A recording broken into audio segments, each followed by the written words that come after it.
So what's the right way to read a poem? It sounds like a pretty simple question, doesn't it? But about 100 years ago, that very question sparked one of the biggest intellectual battles of the entire 20th century. Today, we are diving deep into that story. Think about it. You've probably been there.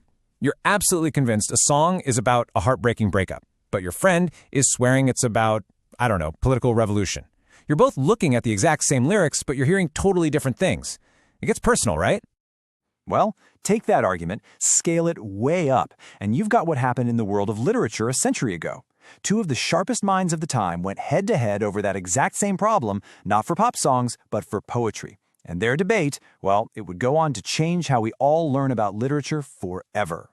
So in one corner, you had the heavyweight champion of modern poetry, T.S. Eliot. For him, a poem wasn't just an object, it was part of this huge, sprawling tradition. To really get it, you had to know about the author's life, the historical context, everything. But in the other corner was this young, kind of radical Cambridge instructor, I.A. Richards. And he argued the complete opposite. He said, nope, everything you need is right there in the words themselves. Just the text, nothing else. All right, so here's our game plan. First, we're going to look at the problem everyone was struggling with. Then, we'll get into the wild experiment that blew everything up. After that, we'll unpack the awesome new toolkit that came out of it, and finally, we'll see how its legacy is still shaping how you and I read today. So let's set the scene. What did things even look like before this big showdown? Honestly, it was kind of the Wild West. Literary criticism was mostly impressionistic. People would talk about a poem's beauty or its spirit, but it was all based on their personal feelings or some random historical fact. There wasn't a real system to it. And this whole vibe was perfectly captured by the man himself, T.S. Eliot. He basically argued that trying to pick apart why you feel something about a piece of art actually ruins the experience. For him, the connection was supposed to be mysterious, almost sacred, rooted in this deep sense of history, not in our own messy individual interpretations. But then, along comes I.A. Richards, and he looked at all this vague impressionistic stuff and thought, there has to be a better way. He wanted to know what was actually going on inside a reader's head.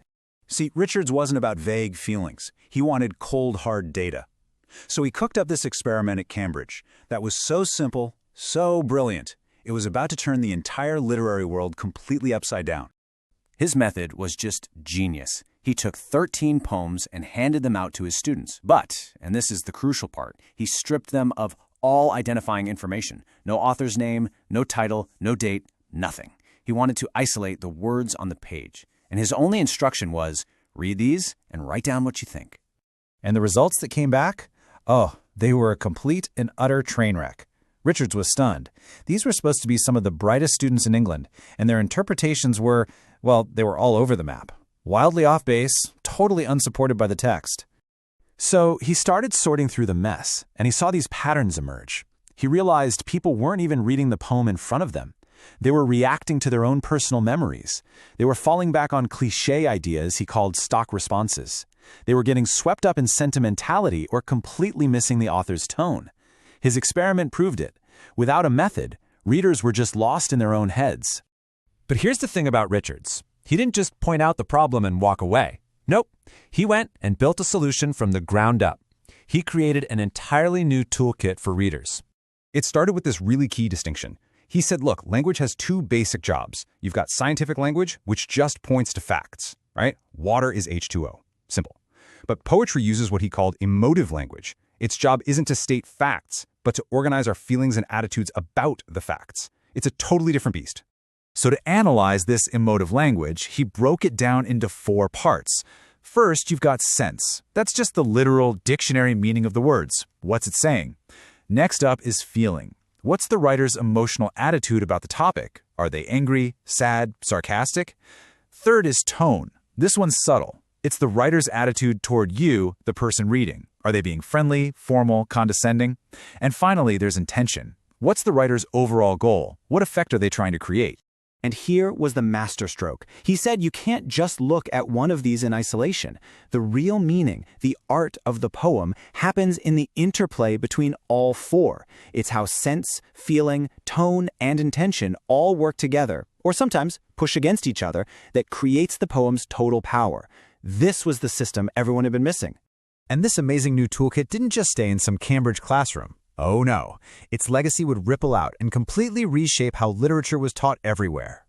This whole approach became the foundation for a massive intellectual movement called New Criticism. His central idea, focused on the words on the page, became the way to study literature in universities all across the English-speaking world for basically the next 50 years. I mean, you can literally trace the line. 1929, he publishes his groundbreaking book Practical Criticism. By the 30s and 40s, New Criticism is taking over. And today, the basic technique he invented, what we now call close reading, yep, that's a standard skill taught in pretty much every high school and college English class on the planet. So why does all this matter? What's the big takeaway? It's that Richards basically democratized reading. He took literary analysis out of the exclusive hands of experts who knew all the obscure history and gave a reliable method to any reader, to you and me.